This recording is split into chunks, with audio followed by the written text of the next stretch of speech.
Most welcome my student. आज फिर हम लोग एक नई वीडियो के साथ आमने सामने हो रहे हैं। आज की चर्चा का विषय है फिनाल का अम्लीय गुण। फिनाल में अम्लीय गुण होता है क्यों? जबकि उसी के समान अणुसूत्र है एथिल एल्कोहल, वो अम्लीय गुण कम प्रदर्शित करता है। और फिनाल में अम्लीय गुण होता है, क्या कारण है, इस पर हम लोगों की विस्तृत चर्चा चलेगी।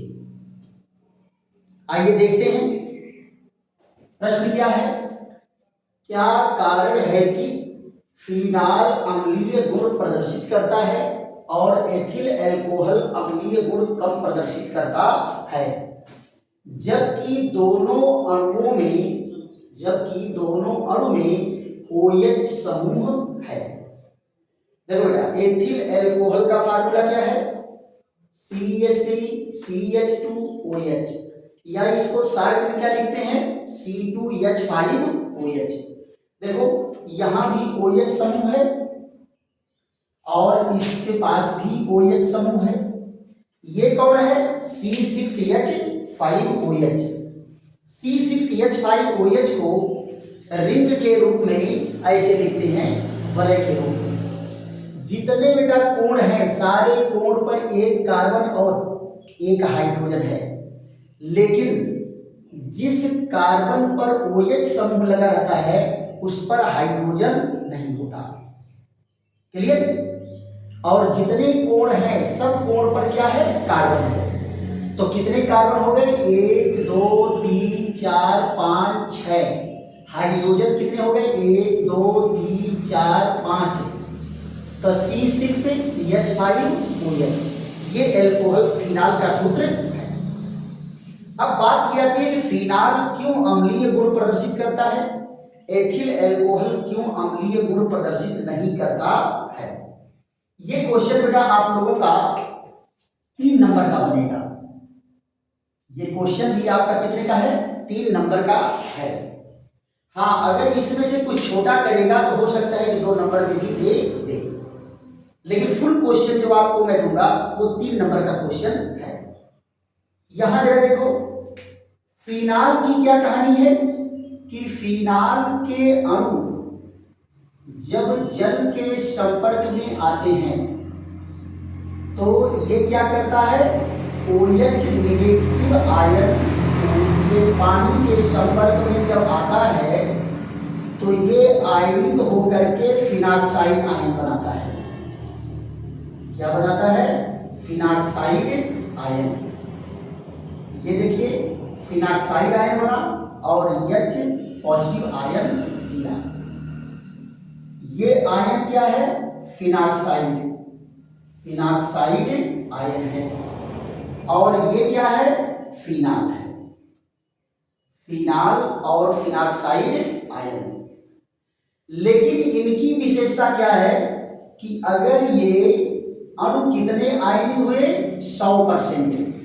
अगर ये अणु 100% आयनित हुए, मान लेना है 100%, तो ये आपस में क्रिया करके वापस भी जाते हैं।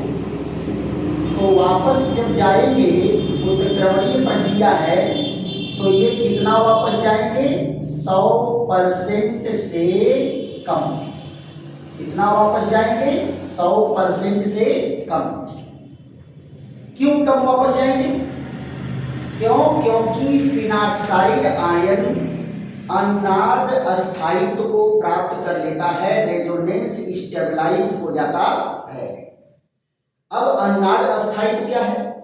आपको मैं बताया था अन्नाद वाले में कि जब कोई आणविक रचना अपने इलेक्ट्रॉनिक वितरण में भिन्नता के कारण एक से अधिक संरचना प्रदर्शित करता है तो वो अन्नाद रचना कहलाती है।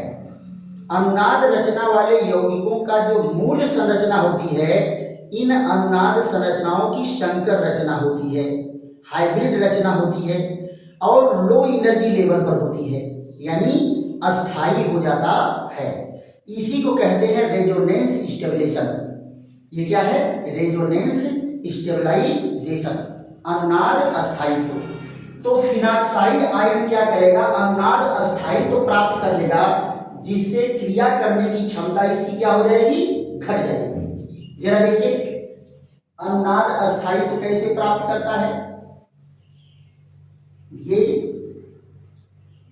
O निगेटिव है, ये एक जोड़ा इलेक्ट्रॉन इनको देता है, तो क्या करेगा, यहाँ अल्टरनेट बांड है, तो ये बांड टूट करके यहाँ गया। फिर देखो इलेक्ट्रॉन कहाँ गया, आर्थो पोजीशन पर, ये डबल बांड हो गया, ये भी अपने ऊपर क्या किया है, धनावेश उत्पन्न किया है, और धन आवेश उत्पन्न करके जब प्रभाव डालेगा तो इसे भी क्या कहेंगे, धनात्मक मेसोमेरिक प्रभाव, धनात्मक मेसोमेरिक प्रभाव। फिर देखो अगर इलेक्ट्रॉन वापस देगा तो इस कंडीशन में चला जाएगा, अगर ये यहाँ बांड दे करके यहाँ बना तो ये इलेक्ट्रॉन की बार कहाँ गया, पैरा पोजीशन पर आ गया, कहाँ गया, पैरा पोजीशन पर।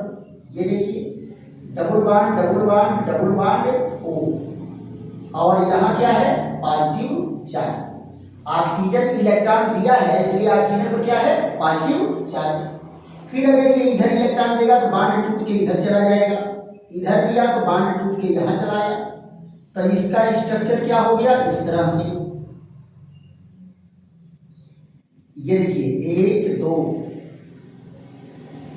ये यहां देखो, फिर अगर इधर बांड बनाया तो ये वापस चला गया, यहां बना तो ये अपने मूल रूप में आ गया, जैसे कल आप लोगों को क्लोरोबेंजीन वाले में पढ़ाए थे, same like single bond triple bond, यहां देखो double bond single bond double bond single bond alternate double bond. ये फिनाक्साइड आयन अपने मूल अवस्था में पहुंच गया। देखो बेटा बेंजीन वाले क्या है, एक केक्यूले रचना से शुरू होती है, दूसरे केक्यूले रचना में, इस केक्यूले रचना से शुरू होगी तो यहाँ आएगी। केक्यूले रचना में क्या है, बेंजीन की 2 रचना आपको पढ़ाई गई है, ये दोनों में क्या होता है, डबल बांड का केवल अंतर होता है। देखो यहाँ डबल बांड है, यहाँ सिंगल बांड है, यहाँ सिंगल बांड है, यहाँ डबल बांड है। ये जो दोनों रचनाएं हैं बेंजीन के रिंग की, इसको केक्यूले रचना कहते हैं। तो ये सारी रचनाएं जो बनी इनको क्या कहते हैं, अनुनाद रचना, अनुनाद रचना, राइट। इनका जो ओरिजिनल रचना होगा, वास्तविक रचना होगा, क्या होगा, इन सारी रचनाओं की हाइब्रिड, सारी रचनाओं की हाइब्रिड होगी और अस्थाई होगा। क्या हो जाएगा, अस्थाई हो जाएगा। यहां देखो यहां भी पार्शियल डबल बॉन्ड बना, पार्शियल डबल बॉन्ड, और इसके ऊपर क्या है, आंशिक धनावेश, यहाँ आंशिक ऋणावेश, यहाँ आंशिक ऋणावेश, यहाँ कहा, दोनों आर्थों पर और पैरा पर ऋण आवेश आ गया। यही क्या है, इसको कहेंगे अनुनाद अस्थायित्व, अनुनाद अस्थायित्व। इसी अनुनाद अस्थायित्व के कारण इसकी क्रियाशीलता घट जाती है, अनुनाद अस्थायित्व आ जाता है और क्रियाशीलता क्या होती है, घट जाती है, क्रियाशीलता घट जाती है। तो क्रियाशीलता जब घट जाएगी तो जितने अणु आयनित होंगे उतने अणु वापस जाने वाले नहीं है। लेकिन आप जरा देखो एथिल अल्कोहल की बात करेंगे, CH3 और CH2 और OH, जब ये आयनित होगा, ये आयनित होगा तो क्या बनाएगा, जरा ध्यान दो, CH3 और CH2 O नेगेटिव आयन और H पॉजिटिव, H पॉजिटिव। तो एक आयन कौन सा बना, इस आयन का नाम है इथाक्साइड आयन। क्या नाम है, इथाक्साइड आयन। अब जरा ध्यान दो, इथाक्साइड आयन क्या करेगा, यहां तो अनुनाद रचना बना नहीं रहा है क्योंकि इस पर अल्टरनेट डबल बॉन्ड है नहीं, ये अनुनाद रचना बनाएगा नहीं, ये अस्थाई होगा नहीं, इसलिए क्या करता है, ये 100% अगर आयनित हुआ तो फिर 100% वापस भी चला जाता है। इसीलिए यह अम्लीय गुण प्रदर्शित नहीं करता और यह अम्लीय गुण प्रदर्शित करता है। आप जरा ध्यान देख लो, इसका Ka वैल्यू कितना होता है? Ka वैल्यू होता है 10 के घाते -10। इसका कितना वैल्यू होता है? Ka बराबर 10 के घाते -16 है। तो जरा बताओ -16 कम है कि नहीं है? इसका अम्लीय प्रकृति बहुत कम है। किसकी तुलना में? फिनाल की तुलना में, राइट। अब कैसे प्रूफ होगा कि ये अम्लीय गुण प्रदर्शित कर रहा है? अम्लीय गुण प्रदर्शित कर रहा है, कैसे प्रूफ होगा? अगर ये क्षार से क्रिया करके क्या बनावे? लवण, तो क्या होगा? अम्ल होगा। अम्ल ही जो है क्षार से क्रिया करके लवण बनाता है। तो इनके 3 प्रूफ यहां देखो क्या दिए हैं। पहला प्रूफ क्या है? ये क्या करेगा? अम्ल क्या करता है? नीले लिटमस को लाल कर देता है। नीले लिटमस को लाल कर देता है। नीला लिटमस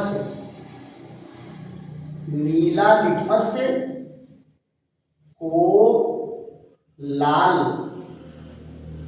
कर देता है।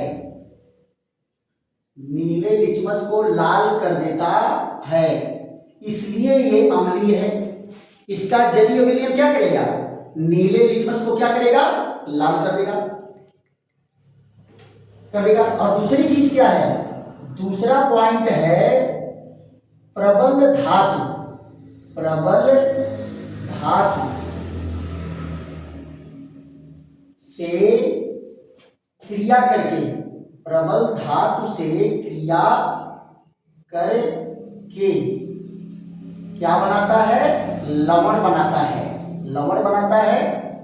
वह हाइड्रोजन मुक्त होता है।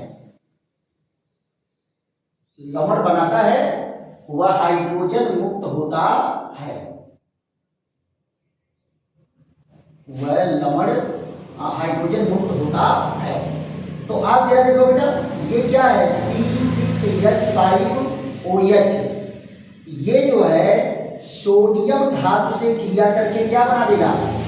ये बना देगा C6H5ONa और H2O।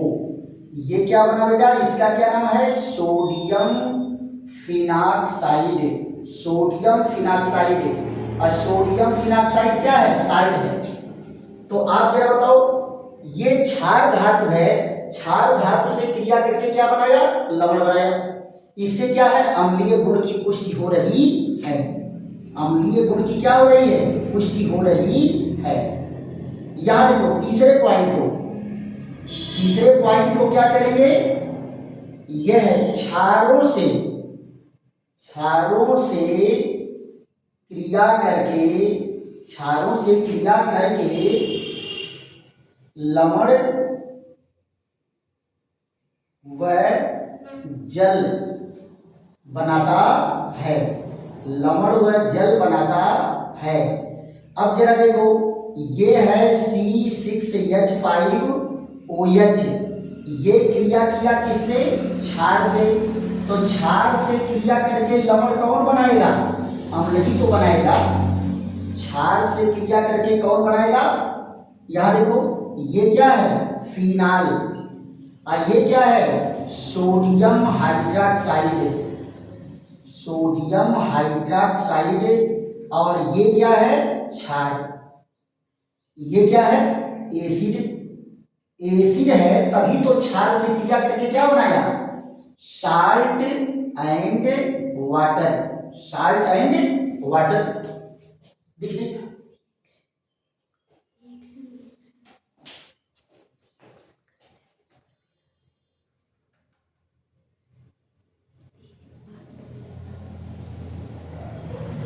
वो गलत नहीं चलेगा। हाँ, ये देखो, यहां पर क्या है? ये बनाया क्या? सोडियम फिनाक्साइड, साल्ट बना। और यहां भी क्या बना, सोडियम फिनॉक्साइड। तो दो अणु अभिक्रिया करेगा तो दो अणु बनेगा, है ना। सोडियम फिनॉक्साइड क्या बना, साल्ट और वाटर। और यहां भी क्या है, क्षार से क्रिया करके अगर ये साल्ट और वाटर बनाया, इसका मतलब एसिड है। इसका मतलब क्या है, एसिड है। तो आप जरा देखो, ये तो रीजन हो गया कि फिनाल अम्लीय गुण क्यों प्रदर्शित करता है, और ये इसके क्या हो गए, प्रूफ हो गए कि अम्ल गुण प्रदर्शित करता है तो कैसे प्रदर्शित करता है। पहला पॉइंट, दूसरा पॉइंट और तीसरा पॉइंट, ये क्या है, ये प्रूफ कर रहा है कि हाँ फिनाल अम्लीय गुण प्रदर्शित कर रहा है। पक्का। और इसके बाद हम लोग अगले टॉपिक पर चलते हैं। दूसरा क्वेश्चन है फिनाल का नाइट्रीकरण। ये भी बहुत ही महत्वपूर्ण है, ये भी 3 नंबर का क्वेश्चन है और बहुत ही महत्वपूर्ण है। और फिनाल का नाइट्रीकरण कैसे होता है, इस पर हम लोग चर्चा करते हैं। तो एक 3 नंबर का क्वेश्चन आपका कंप्लीट हुआ, और बहुत ही इंपॉर्टेंट बेटा, कई साल ये पूछा गया है, इसलिए आप लोगों के लिए भी संभव है कि क्वेश्चन आ सकता है। अब हम लोगों की चर्चा किस पर चलेगी, फिनाल का नाइट्रीकरण। इसमें देखो बेटा, एक आ जाता है पित्रिक अम्ल। पित्रिक अम्ल बनाने की विधि, तो उसको आप पित्रिक अम्ल भी पढ़ेंगे। और एक साल तो सौभाग्य की बात यह है कि जैसे डीडीटी का सूत्र आया था, वैसे केवल पित्रिक अम्ल का सूत्र लिखने के लिए आया था। पित्रिक अम्ल का सूत्र लिखने के लिए आया था। अब आप जरा बताओ, एक नंबर में पित्रिक अम्ल का सूत्र लिखे और एक नंबर पा गए, क्लियर। तो यहां जो है हम लोगों की चर्चा किस पर चलेगी, नाइट्रीकरण। देखो बेटा, फिनाल का नाइट्रीकरण सांद्र नाइट्रिक अम्ल द्वारा आसानी से नहीं होता। क्यों? क्योंकि सांद्र नाइट्रिक अम्ल क्या है, एक प्रबल ऑक्सीकारक है। नाइट्रिक अम्ल क्या है, सांद्र एक प्रबल ऑक्सीकारक है। अगर सांद्र नाइट्रिक अम्ल से डायरेक्ट आप नाइट्रीकरण कराएंगे तो फिनाल के रिंग को तोड़ देगा, उसका ऑक्सीकरण करा देगा। तो फिनाल का नाइट्रीकरण कैसे होगा, 2 कंडीशन है। या तो उसको आप डाइल्यूट नाइट्रिक अम्ल से क्रिया कराइए, तब नाइट्रिक अम्ल से क्रिया कराएंगे तो 20% का नाइट्रिक अम्ल अगर होगा तो आर्थो पैरा प्रोडक्ट देगा। और अगर मान लो कंसंट्रेट से करा रहे हैं तो उसका नाइट्रीकरण कराने के पहले बेंजीन का सल्फोनीकरण कराते हैं। सल्फोनीकरण कराने के बाद फिर नाइट्रीकरण अगर कराएंगे तो सल्फोनीकरण से जो बना हुआ प्रोडक्ट है क्या, हाइड्रॉक्सी बेंजीन सल्फोनिक अम्ल, वो रिंग को टूटने से बचाएगा। और इसी प्रक्रिया में आपको पिक्रिक अम्ल प्राप्त होता है, क्लियर। तो हम लोगों का टॉपिक क्या है, नाइट्रीकरण, फिनाल का नाइट्रीकरण। फिनाल का नाइट्रीकरण, नाइट्रीकरण अंग्रेजी इसकी क्या होगी, नाइट्रेशन ऑफ फिनाल। अंग्रेजी क्या होगी, nitration of phenol, nitration of phenol, ये नाइट्रीकरण की अंग्रेजी है। अब देखो, इनका नाइट्रीकरण कराएंगे तो क्या करेंगे, पहला कंडीशन क्या है, तनु सल्फ्यूरिक अम्ल से नाइट्रीकरण कराएंगे। तो यहां पहला कंडीशन क्या है, ये 20% सांद्रता के नाइट्रिक अम्ल से, 20% सांद्रता के नाइट्रिक अम्ल से इनका नाइट्रीकरण कराएंगे तो क्या बनेगा, आर्थो पैरा प्रोडक्ट बनेगा, आर्थो पैरा प्रोडक्ट बनेगा। कौन सा प्रोडक्ट बनेगा? आर्थो पैरा प्रोडक्ट बनेगा। जरा देखो, ये है फिनाल। फिनाल का नाइट्रीकरण कराए हैं किससे? तनु नाइट्रिक अम्ल। तनु नाइट्रिक अम्ल कितना? 20% से इसका नाइट्रीकरण कराते हैं तो क्या बनता है? Ortho nitrophenol. यहां देखो, इसके आर्थो पोजीशन पर नाइट्रो लग गया। और दूसरा क्या है? Para nitrophenol. Para nitrophenol. यहां देखो, और क्या निकलेगा? H2O। यहां देखो, आर्थो नाइट्रोफिनाल, आर्थो नाइट्रोफिनाल। और ये क्या बना? Para nitrophenol.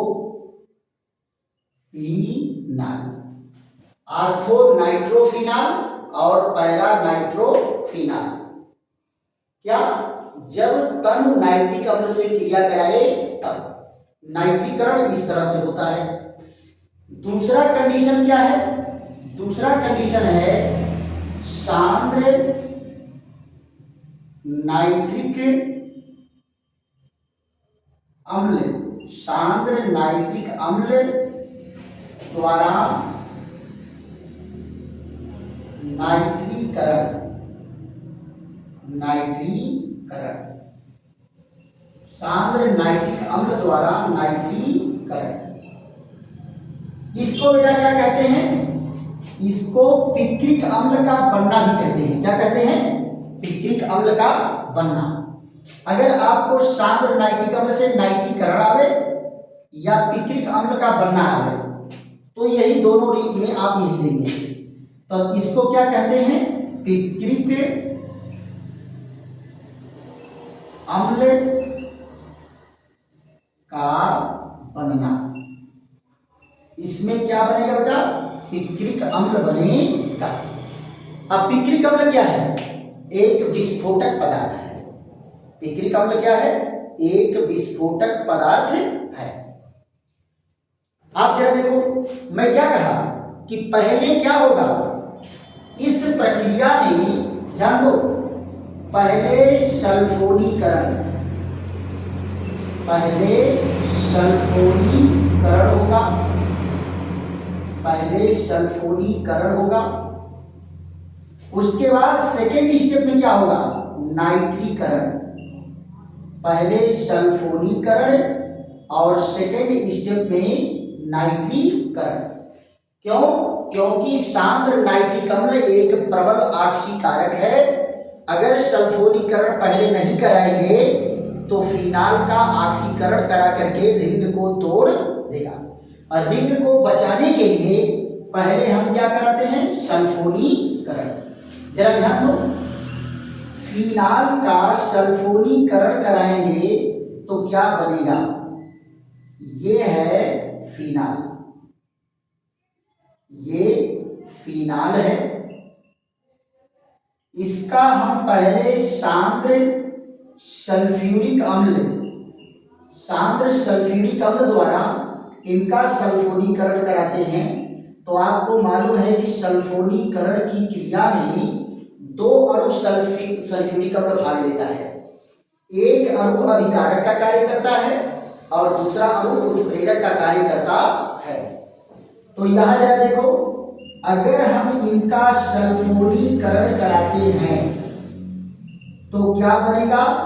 यहां OH और SO3H और दूसरा प्रोडक्ट इसका क्या बनेगा? पैरा डेरिवेटिव बनेगा। यानी सल्फो ग्रुप कहां लगेगा? पैरा पर लगेगा। यहां देखिए SO3H।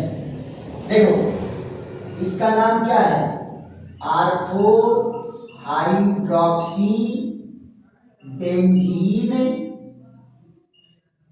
सल्फोनिक अम्ल, ortho hydroxy benzene sulphonic acid, और इसका नाम क्या होगा, para hydroxy, para hydroxy benzene, para hydroxy benzene और sulphonic acid, para hydroxy benzene sulphonic acid, ortho hydroxy benzene sulphonic acid, para hydroxy benzene sulphonic acid. देखो बेटा, नामकरण आप जब पढ़े होंगे IUPAC में, तो क्रियात्मक समूहों के वरीयता क्रम आपको लिखाए गए होंगे, जिसमें सल्फो ग्रुप जो है सबसे ऊपर है, अम्ल के बाद हम कहते हैं इसी का नंबर है, फिनाल जो है OH ग्रुप नीचे है, इसलिए नामकरण हम इसके आधार पर करेंगे। अब ये साइड ब्रांच हो जाएगा, तो ध्यान दो, अगर OH समूह के ये आर्थो पर है तो इसके तो ये भी आर्थो पर है, अगर OH समूह से लेंगे ये पैरा पर है तो इसका मतलब यहां से अगर नामकरण करेंगे ये भी तो पैरा पर पड़ेगा, तो नामकरण इसके आधार पर तो ये पैरा पर हो गया, नामकरण इसके आधार पर तो ये आर्थो पर हो गया। क्लियर? अब जो है सांद्र नाइट्रिक अम्ल द्वारा नाइट्रीकरण होगा, क्या होगा, सांद्र नाइट्रिक अम्ल द्वारा नाइट्रीकरण। तो आप जरा देखो, इसके दोनों आर्थो बचे हुए हैं, इसका पैरा और आर्थो बचा हुआ है, दोनों पर नाइट्रो ग्रुप लग जाएंगे, तो ये रचना बन जाएगी कैसे, यहां देखो, इनका ये SO3H और ये OH, देखो यहां NO2 लगा और यहां NO2 लगा। दूसरे वाले रचना में जरा देखो, ये यहां पर OH है और यहां SO3 लगा है, H, यहां देखो यहां NO2 हो गया और ये वाला भी NO2 यहां भी लग गया। तो आप जब देखो, इसके दोनों आर्थो पर नाइट्रो ग्रुप लग गया, इसके पैरा और आर्थो पर लग गया। अब सल्फोनिक ग्रुप क्या किया है, सल्फो ग्रुप रिंग को टूटने से बचा लिया, रिंग को टूटने से बचा लिया। अब जरा ध्यान दो, सांद्र नाइट्रिक अम्ल की क्या विशेषता होती है कि ये सल्फो ग्रुप को आसानी से हटा देगा, सल्फो ग्रुप को आसानी से हटा देगा और फाइनली क्या बन के तैयार होगा, जरा देखो, ये दोनों से एक ही प्रोडक्ट बनेगा, यहां से सल्फो ग्रुप हटेगा नाइट्रो जुड़ जाएगा, यहां से सल्फो हटेगा नाइट्रो जुड़ जाएगा, है, यानी तीनों पोजीशन पर क्या लग गया, यहां देखो NO2, पैरा पर भी क्या लग गया, NO2, और इस आर्थो पर भी क्या लग गया, NO2। क्लियर? आप लोग सोच रहे होंगे कि यहां जो है ऐसे लिखा गया, ऐसे उल्टा करके कहा गया, क्यों, क्योंकि बेटा बॉन्ड नाइट्रोजन से बनता है, इसलिए हम नाइट्रोजन को क्या है, फ्रंट में रखते हैं। अब जरा देखो, इसका नाम क्या हो गया, 1 2 3 4 5 6, इसको क्या कहेंगे, 2 4 6 trinitrophenol, trinitrophenol, और इसी को कहते हैं पिक्रिक अम्ल। इसका क्या नाम है, पिक्रिक अम्ल, पिक्रिक अम्ल। तो ये है बेटा किसका, फिनाल का नाइट्रीकरण। ये भी 3 नंबर में पूछा जाता है, कई साल पेपर में मैं देख रहा हूं कि ये 3 नंबर में आया हुआ क्वेश्चन है। अब इसमें जैसे मान लो अगर 3 नंबर को 5 नंबर बनाना चाहेगा तो इसमें पिक्रिक अम्ल की विशेषता जोड़ देगा, पिक्रिक अम्ल की क्या जोड़ देगा, विशेषता जोड़ देगा। तो क्या कहेंगे कि ये पीले रंग का होता है, स्वाद में कड़वा होता है, इसका गलनांक क्वथनांक इतना होता है ना, ये सब आप पढ़ लीजिएगा। और फिर उसके बाद क्या होगा कि ये जो है अन्य एरोमेटिक कंपाउंडों से क्रिया करके ये क्या बनाएगा, पिक्रेट लवण बना लेता है। क्या बना लेता है, पिक्रेट लवण। जैसे मान लो एलिनीन से क्रिया करके पिक्रेट लवण बना लेगा, है कि नहीं? तो पिक्रेट लवण बना लेता है। और दूसरी चीज क्या है कि यह प्रबल विस्फोटक पदार्थ है। पिक्रिक अम्ल क्या है? प्रबल विस्फोटक पदार्थ है। तो ये सारी चीजों को अगर आप 4-5 लाइन में लिख दिए तो ये आपका पूरा 5 नंबर का क्वेश्चन भी बन सकता है, 4 नंबर का क्वेश्चन भी बन सकता है। लेकिन आप जरा ध्यान दो कि इसका नाइट्रीकरण कराने के पहले सल्फोनीकरण कराना जरूरी है। अब अगर मान लो यही कारण ही पूछ दिया कि क्या कारण है कि फिनाल का नाइट्रीकरण कराने के पहले हम सल्फोनीकरण कराते हैं, थोड़ा बहुत घुमा सकता है क्वेश्चन। तो आपको सारी जानकारी अगर रहेगी तो कितनों घुमाएगा आप उसका जवाब दे ले जाओगे। तो क्या कारण है कि नाइट्रीकरण से पहले सल्फोनीकरण कराते हैं? तो आपका जवाब क्या होगा? सांद्र नाइट्रिक अम्ल एक प्रबल आक्सीकारक है, अतः फिनाल का नाइट्रीकरण सीधे कराने पर यह फिनाल का ऑक्सीकरण करके बेंजीन की रिंग को ही तोड़ देगा। इसलिए बेंजीन की रिंग न टूटे, इसलिए कि बेंजीन की रिंग न टूटे उसके लिए पहले सल्फोनीकरण कराते हैं। बेंजीन की रिंग न टूटे उसके लिए पहले सल्फोनीकरण कराते हैं, उसके बाद नाइट्रीकरण कराते हैं, तो हमको पिक्रिक अम्ल प्राप्त होता पक्का। तो चाहे फिनाल का नाइट्रीकरण पूछे, चाहे पिक्रिक बनाने की विधि पूछे, चाहे रिएजेंट बना के पूछे, कितनों घुमा करके पूछेगा इसका जवाब आप दे जाएंगे। थैंक यू, धन्यवाद। फिर मिलते हैं अगले वीडियो में। अगर ये वीडियो अच्छी लगी हो तो आप सब्सक्राइब करिए, शेयर करिए और लाइक करिए।